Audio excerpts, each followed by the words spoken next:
Madame la Présidente, Messieurs les Présidents, chers collègues, Mesdames et Messieurs, lorsque le Président Rouhani, on l'a dit tout à l'heure, soi-disant modéré, a été élu en 2013, le monde entier avait espoir que la situation des droits de l'homme s'améliorerait.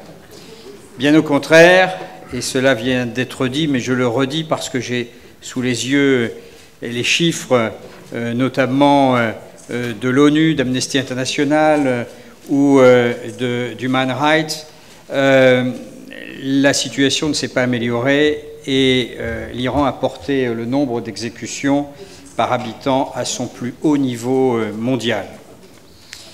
Plus de 2000 personnes ont été exécutées en Iran depuis son accession au pouvoir.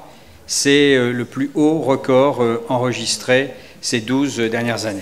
Le président Rouhani a lui-même clairement défendu ces exécutions à la télévision iranienne et à plusieurs reprises, et il a indiqué que ces condamnations à mort étaient la loi de Dieu et qu'elles devaient être mises en œuvre.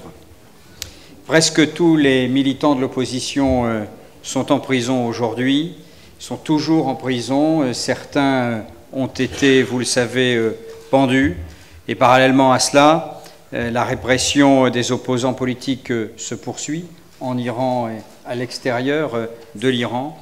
Pas de liberté de parole, pas de liberté de la presse, pas de liberté d'association, de réunion. Les discriminations contre des Azéris, des Balouches, des Kurdes, des Turkmènes, mais également des chrétiens convertis et des musulmans sunnites. Et en matière de droits de l'homme, la présidente vient de nous le dire, il n'y a absolument rien à attendre du président Rouhani.